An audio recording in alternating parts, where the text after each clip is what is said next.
আসসালামু আলাইকুম।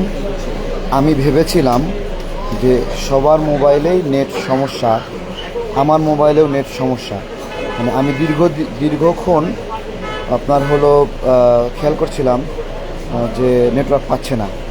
বেসিক্যালি আমার কাছে আমার ছোটো ভাইয়ের ফোনটা ছিল, আমার ফোনটা আমি আজকে ব্যবহার করছি না বিশেষ কারণে। তো ওটাতে রবি নেটওয়ার্ক দেওয়া, আমি ওটা থেকে অনেকক্ষণ যাবৎ কোনো স্ট্রিমিং বা কিছু করতে পারছিলাম না।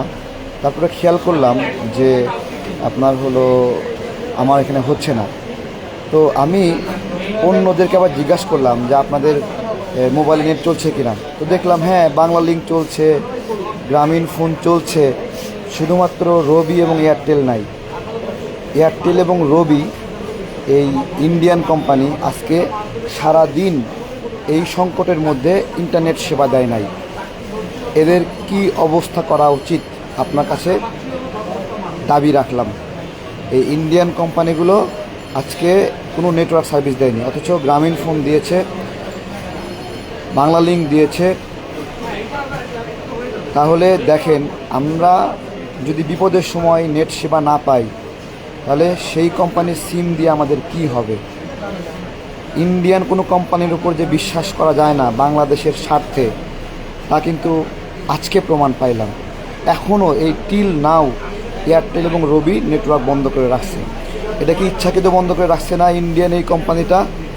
ছাত্র সমাজকে ইন্টারনেট বন্ধ করে ভয়ঙ্কর অবস্থা। ঢাকা বিশ্ববিদ্যালয় এরিয়ায় জ্যামার বসাইছে পুলিশ প্রশাসন, ওখানে কোনো কোম্পানি নেটওয়ার্ক পাচ্ছে না। কিন্তু সাংবাদিকরা শাহবাগে আসলে, নীলক্ষেতে গেলে, দোয়েল চত্বরে গেলে নেটওয়ার্ক পাচ্ছে।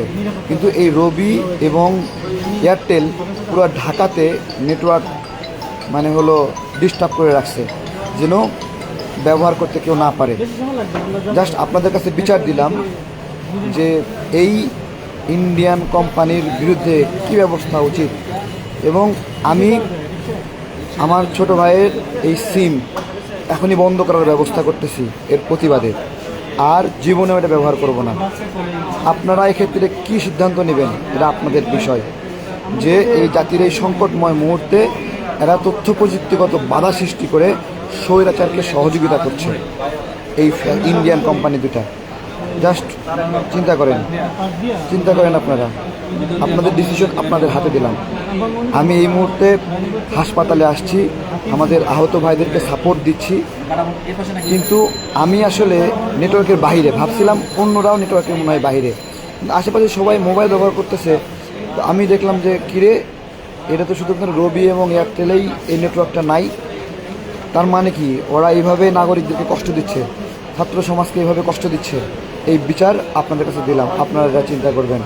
এই ইন্ডিয়ান দালাল কোম্পানিকে কি করতে হবে সিদ্ধান্ত আপনাদের হাতে, যে এটা ব্যবহার করবেন কি না। আসসালামু আলাইকুম। গ্রামীণ ফোন একটি সাচ্চা বাংলাদেশি কোম্পানি, ঠিক আছে? যে কারণে অনেক সংকটে আমি দেখেছি সবাই নেটওয়ার্ক বন্ধ করলেও গ্রামীণ ফোন নেটওয়ার্ক বন্ধ করেনি, তাই না? অনেক সংকটে এমনকি 3G বন্ধ করে দিয়েছিল, তখন 2Gর মধ্য দিয়েই 2018 সালে আমার মনে আছে গ্রামীণ ফোন 3G স্পিড দিছে, ঠিক আছে?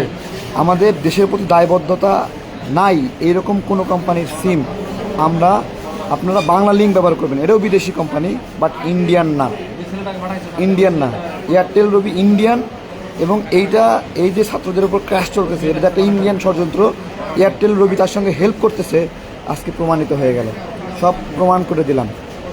আর কেউ যদি অসুস্থ থাকেন আমাকে কল দেবেন, আহত হলে চিকিৎসার ব্যবস্থা হবে ইনশাল্লাহ। 01725545950। পরিচর্যার ঘাটতি হবে না, চিকিৎসার ঘাটতি হবে না। এই মুহূর্তে এখানে কয়জন আসছিল আমাদের এখানে সেবা নিতে? 3 জন আসছে না?